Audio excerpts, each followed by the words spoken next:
안녕하세요 여러분. 오늘은 이재일 작가의 최신 무협 서문반점 일부 비천장왕을 리뷰합니다. 이 작품은 작가의 대표작 쟁성계와 마찬가지로 4부작으로 기획된 초장편인데다 3부 연재 중에 작가의 어깨 수술과 재활로 휴재 중인 상태입니다. 이재일 작가가 하루빨리 쾌유해서 다시 연재가 이어졌으면 하는 바람이고요. 쟁성계를 비롯해서 묘왕동주, 다시 칠석야 등 작가의 작품을 본 독자라면 이 작품을 추천하는데 거의 이의가 없을 거라 생각합니다. 작가의 문체와 구성력은 아마추어 시절에도 프로들이 인정할 정도였으니까요. 서문반점에서는 신무협 시절과 달리 판협지에 익숙한 젊은 독자들을 위해서 문체도 가볍게 바꾸고 판타지 요소도 삽입하는 등 최신 트렌드를 접목한 부분이 눈에 띕니다. 다만 신무협 시절의 이재일 작품을 선호한다면 이런 변화가 마냥 반갑지만은 않을 것 같네요. 서문반점은 신비방과 공작회 두 세력의 대립과 투쟁을 중심으로 전개합니다. 공작회는 공작을 상징으로 삼는 세력인데요. 1회, 2회, 3회가 있으며 1회는 무림, 2회는 상계, 3회는 정계를 담당하고 있습니다. 회주의 정체나 세력의 실체가 어느 정도인지는 일부에서 거의 드러나지 않고 다만 3회주가 구대문파의 무공을 능숙하게 시전하며 이소도와 안면이 있다는 사실만 드러납니다. 신비방은 백도와 흑도 연합 세력입니다. 구파 중심의 백도와 천존교 중심의 흑도가 공작회를 무너뜨리기 위해서 손을 잡았다는 설정은 정과 마로 나누어서 선악의 대결을 벌이던 무협소설에서는 볼 수 없던 설정입니다. 다만 연합 세력이라도 소속이 다르다 보니까 구성원 간의 반목과 대립을 피할 수는 없더군요. 그런데 오히려 이런 점이 극의 재미를 높여주는 역할을 합니다. 서문반점은 겉으로 보기에 술과 음식을 파는 반점이지만 실제로는 신비방 간부들의 활동 거점이자 작전본부입니다. 무협에 등장하는 반점과 객자는 비슷해 보이지만 차이가 있는데요. 두 권 모두 음식과 술을 제공하긴 하지만 반점은 음식, 객자는 숙소 제공이 주목적입니다. 신비방을 이루는 5명의 인물을 소개합니다. 서문반점의 주인공은 이효유입니다. 쉴휴, 놀휴라는 이름이니 마냥 논다는 뜻이죠. 본명 대신 소두라는 가명을 사용하고 작전 중에는 비호라는 암호명을 이용합니다. 십장동에서 구대문파 고수들에게 무공을 배운 결과 구대문파 무공을 아주 능숙하게 사용합니다. 이소두에게는 다른 사람들이 모르는 또 다른 신분이 있는데요. 백도 의혈맹의 맹주이자 사존 중 한 명인 신도 이승풍의 비밀 제자라는 겁니다. 이소두는 이승풍의 성명절기인 용권육도를 전수받았지만 이승풍이 신법을 전수하지 않은 탓에 시전에는 한계를 보입니다. 쾌엄나 조동목은 소림사 백팔라안의 무공교두로 백보신권을 비롯한 소림사 절학을 익힌 절정고수입니다. 평소에는 무척 유쾌하고 변장을 잘합니다. 아무리 악한 범죄자라도 죽이지 않고 갱생시키려 하는데 청모호 최당을 제압해서 소림사로 데려가는 중에 안막주와 대결을 벌여 크게 다치죠. 심단양은 천존교 소속 고수로 암호명은 요적입니다. 신비방의 일백비영단 단주직을 맡고 있습니다. 백도 출신인 이소두와 사사건건 갈등을 겪지만 정면 대결을 할 경우 이소두가 열세를 인정할 정도로 막강한 고수입니다. 당팔은 대장장입니다. 성과 역할로 보면 당문 출신일 가능성이 높습니다.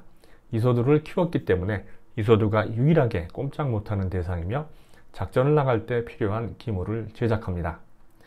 이문여는 천존교 대장로인 명옥노사 임하의 딸입니다. 신비방 방주로서 공작회와의 대결을 이끌어가는 중심이자 이소두와 밀당을 하는 관계입니다. 당파를 제외한 신비방의 네 고수들은 평소에는 서문반점을 기반으로 일하다가 작전이 시작되면 사라집니다. 점소이인 이소두는 반반한 얼굴 덕분에 작전을 나갈 경우 부잣집 마나님들의 말동무로 나간다는 설정으로 반점 식구들을 속이죠. 주인공이 이소두지만 일부 제목이 비천장왕인 이유는 비천장왕 학성이 일부 이야기의 축이기 때문입니다. 비천장왕 학성이 거주하는 곳에서는 자주 이벤트가 열립니다. 중원 곳곳에서 찾아온 무인들과 학성의 비무인데요. 도전한 무인들은 학성에게 이겨서 이름을 날리고자 하지만 정작 그러기에는 학성의 무공이 너무나 높은 곳에 있습니다. 원래 학성의 집은 이곳이 아니라 요동이었는데요. 첫사랑과의 약속을 지키려 일부러 이곳을 찾아와 정착했던 거죠.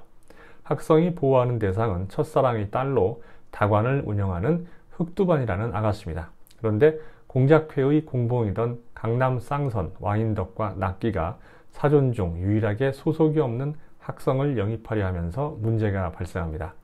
왕인덕은 회 내부에서 약해지고 있는 입지를 강화하기 위해서 학성과의 친분을 이용해서 영입을 주선하겠다고 회주에게 제안한 후 작전을 펼칩니다. 오래 알고 지냈지만 학성의 본 모습을 오해하면서 비롯된 실수였죠. 신비방은 공작회의 작전을 방해하기 위해서 이소두를 파견합니다. 그 과정이 꽤나 드라마틱하고 비장하며 유쾌합니다. 먼저 드라마틱한 장면을 살펴보죠. 이소두는 학성에게 접근하기 위해서 두 가지 작전을 펼치는데요. 먼저 흑두반에게 접근해서 미남계를 펼칩니다. 이문현이 보내준 금랑환희 비록이 적힌 여자 후리는 기술을 적극 이용한 결과 흑두반은 이소두에게 반합니다. 두 번째 방법으로는 공작회의 황금을 받고 학성에게 도전한 단대기를 때려눕히고 비무권을 강탈합니다. 학성이 비무에서 자신을 죽이지는 않을 것이라고 생각한 결과였습니다.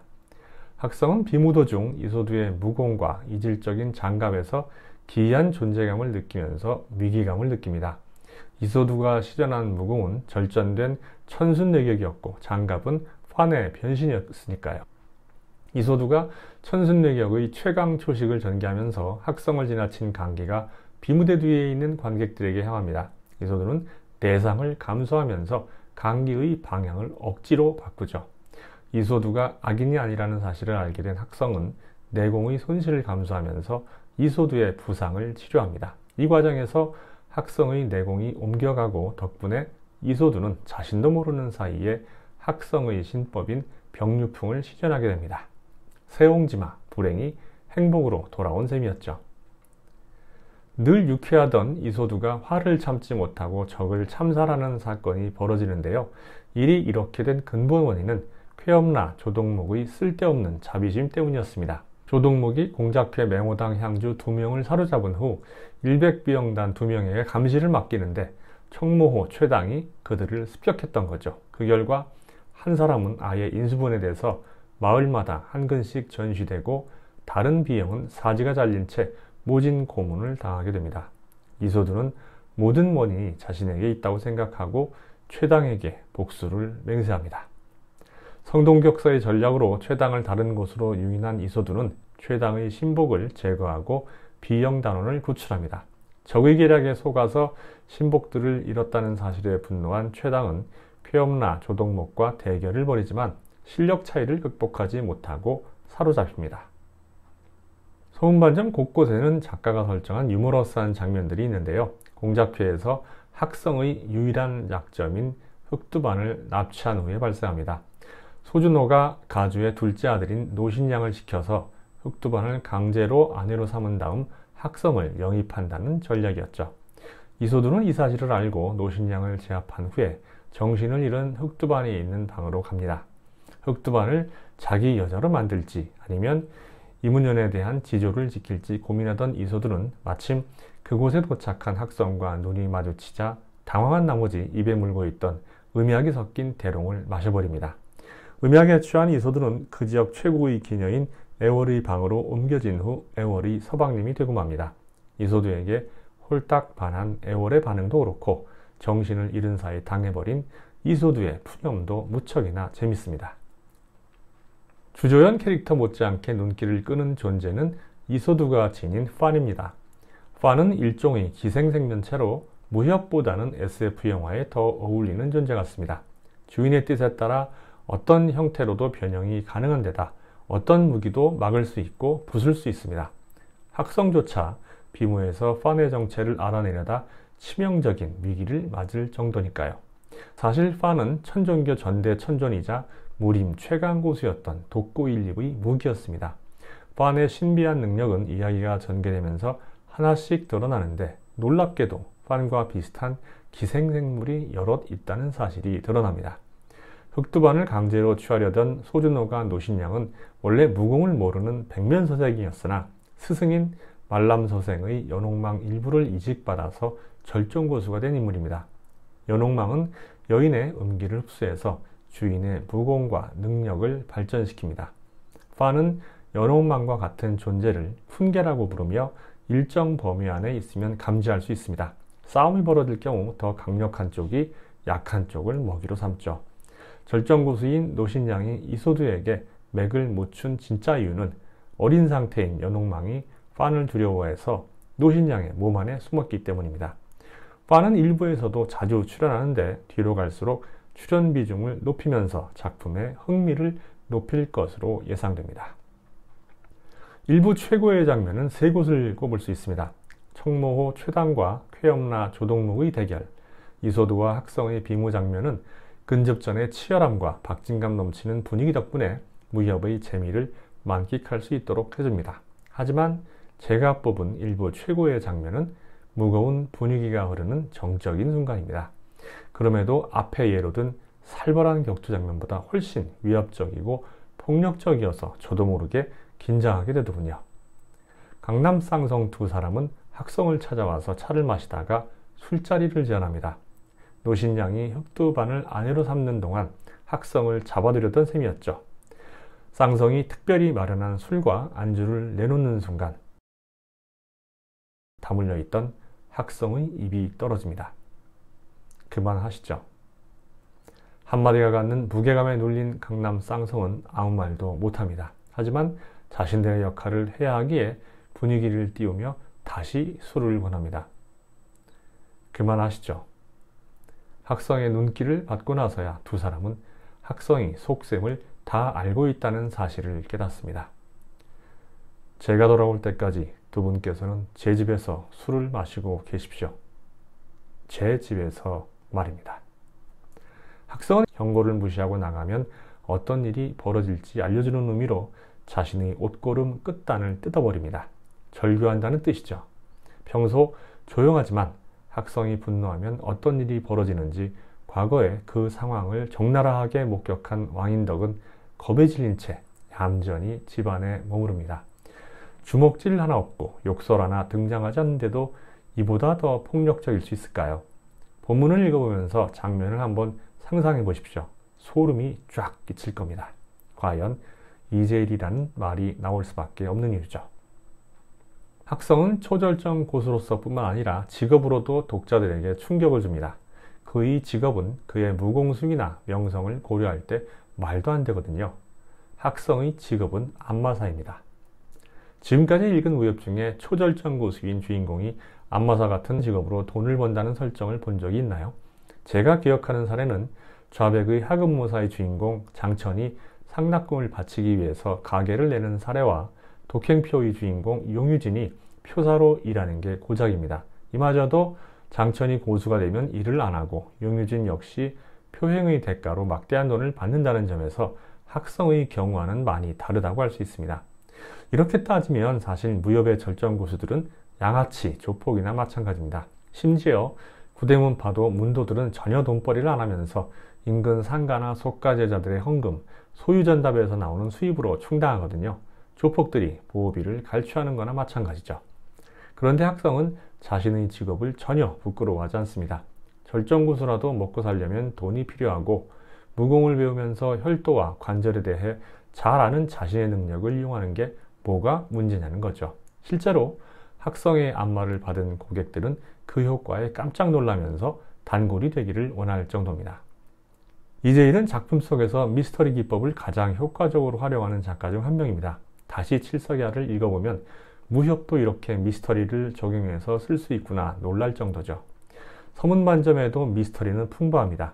공작회의 정체와 목적은 무엇인가를 시작으로 신비방 설립의 숨겨진 목적과 독구일립의 죽음과 판의 태생 같은 미스터리가 계속 등장하면서 독서 동기를 자극하죠. 자신의 본질을 지키면서도 기존 작품과 변화를 주려한 점도 눈에 띕니다. 전통적인 흑도와 백도 대결을 지향하고 백도 흑도 연합과 공작회의 대결이라는 새 구도를 제시한다는 점, 판이라는 SF적 요소를 가미했다는 점, 개인의 복수와 성장에 초점을 맞추었던 이전 작품들과 달리 조직 간의 첩보전과 대결을 다룬다는 점을 들 수 있습니다. 분위기도 무척 달라졌습니다. 생선계나 묘왕동주의 경우 무겁다 못해서 한없이 가라앉는 분위기였지만 서문반점에서는 이소두의 성격을 유쾌 발랄하게 설정함으로써 밝은 분위기를 유지하고 있습니다. 1부는 학생이 떠나가는 모습과 함께 일백비영단 3호가 나타나 이문현이 위기에 빠졌다는 소식을 전하면서 막을 내립니다. 2부 부제가 옥관투혼이라는 점을 감안하면 주무대는 관해인 것으로 추측됩니다. 이문현이 위기에 빠졌으니 일백비영단도 대규모로 출동할 것 같고 1부에서 이름만 거론되던 캐릭터들이 다수 등장할 것으로 보입니다. 등장인물이 얼마 없는 1부 정리도 며칠이나 걸렸는데 등장인물이 늘어나면 어떻게 정리를 해야 할지 좀 난감하네요. 그래도 여러분들이 재밌게 보았다면 그걸로 만족하겠습니다. 이 영상의 반응과 댓글에 따라서 2부, 3부 리뷰 속도도 달라질 겁니다. 다른 리뷰도 많이 밀려 있거든요. 용대훈 작가의 작품도 리뷰해야 하는데 몸과 시간이 정말 부족하네요. 이 작품을 읽어본 독자라면 의견을 많이 달아주셨으면 좋겠고요. 작가의 본질을 지키면서도 트렌드를 반영하여 참신한 설정을 더해했다는 점을 높이 사서 서문반점 일부 평점은 8.7점을 주겠습니다.